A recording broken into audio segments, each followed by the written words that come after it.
गणेश चौथ की कथा से क्या क्या मिलता है अब सुन लो।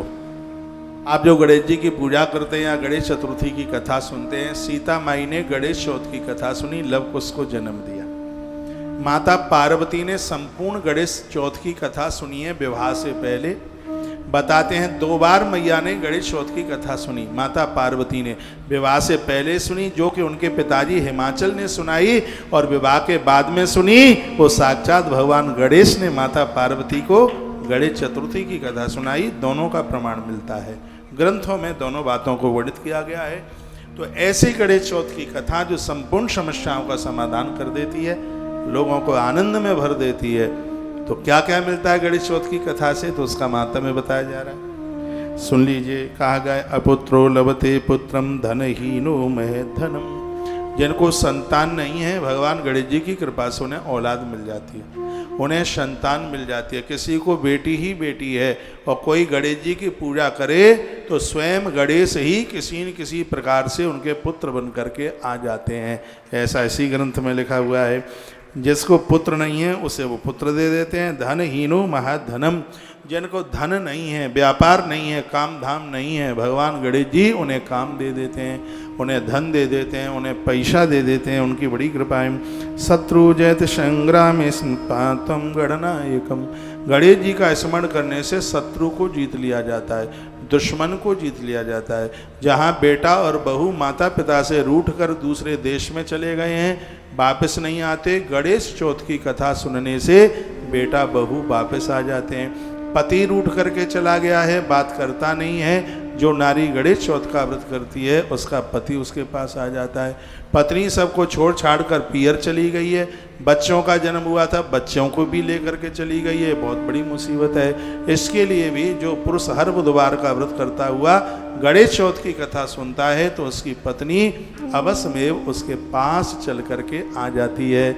ऐसा वर्णन किया गया। देखो, मैं हर बात आपको एक प्रमाण के साथ श्लोक बोल करके व्याख्या कर रहा हूँ। ये श्लोक कथाएं करते करते मुझे हजारों श्लोक याद हो गए, लेकिन जब ये मैं ग्रंथ सामने रखता हूँ तो इससे आपको भी लगता है कि महाराज प्रमाणित बात कह रहा है। ये तो आपको लगता ही होगा, किताब रखकर थोड़ा उसका सहारा लेकर जब कोई श्लोक बोला जाता है तो आज देश में बड़ी छाप बनी है इस बात के लिए। लोग कहते हैं कौशिक महाराज ग्रंथ से प्रमाणित बात करता है।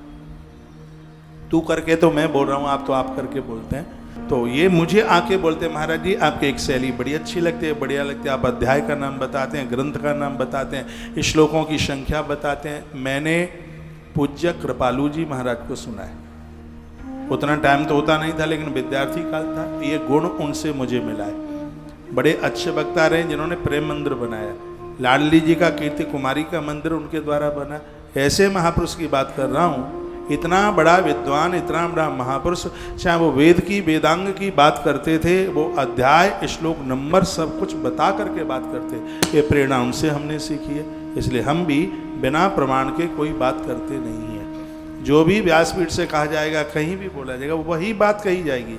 ग्रंथों में, साहित्य में जिसका प्रमाण मिलता है। बिना प्रमाण के बात इसलिए नहीं करनी चाहिए कि दुनिया के लाखों लोग ऐसे हैं जो हमारे कहने पर ही उसी दिन की एकादशी करते हैं, उसी दिन का प्रदोष करते हैं। उनको पता है कि महाराज की वीडियो आएगी और वो साथ सम्मित होगी, और फिर वो उसके ऊपर उसको ग्राह्य करते हुए, हमारी बात को फॉलो करते हुए वो अपना जीवन जी रहे हैं। तो हमें लोगों को कन्फ्यूज नहीं करना है, वही बात करनी है सो की शो, शास्त्र में, ग्रंथों में जिसका प्रमाण मिलता हो, ऐसी ही हमें चर्चा करनी है। तो जो भी मैं इस समय गणेश चतुर्थी की बातें आपसे कर रहा हूँ, गणेश चौथ की बातें कर रहा हूँ, गणेश पुराण में इसका बहुत ज़्यादा विस्तार है, वही चर्चा कर रहा हूँ। तो कहा जा रहा है कि जिसको पुत्र नहीं है उसे पुत्र मिलता है, जिसके धन का नाश हो गया, जिसका पैसा बाजार में मारा जा रहा है, लोग ले ले करके भाग रहे हैं, तो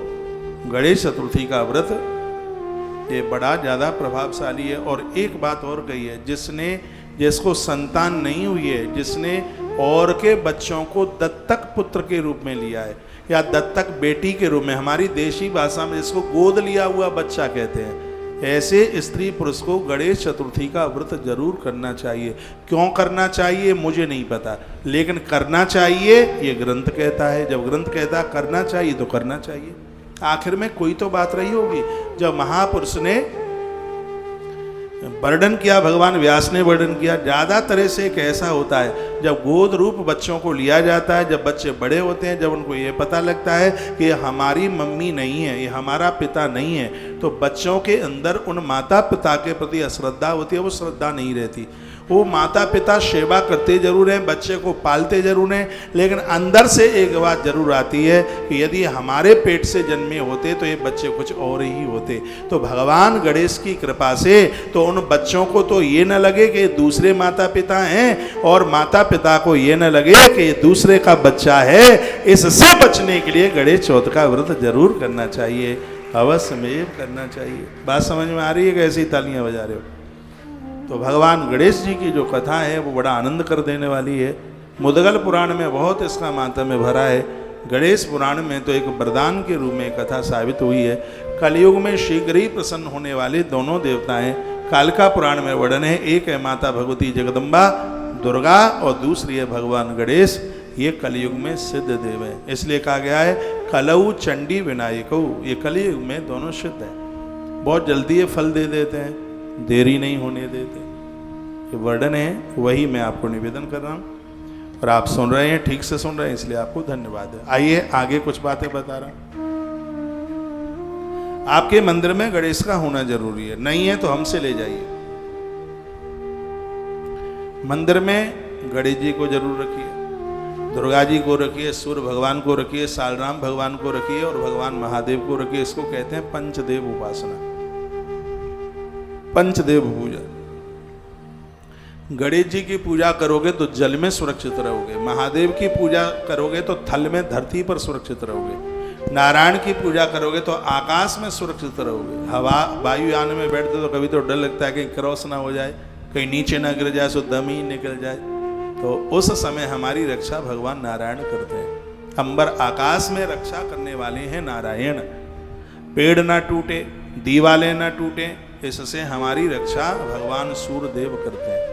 भगवान सूर्यदेव वायु तत्व के देवता हैं, गणेश जी भगवान नारायण आकाश तत्व के देवता हैं, दुर्गा मैया अग्नि तत्व की देवी है, गणेश जी जल तत्व के देवता हैं और महादेव धरती तत्व के देवता हैं। मृत्यु लोक में सुरक्षित रहने के लिए महादेव की पूजा जरूरी है। जो भगवान महादेव को भस्म लगाएगा उसकी अकाल मृत्यु नहीं होगी, वो एक्सीडेंट में नहीं मरेगा, ऐसा लिंग पुराण में वर्णन किया गया।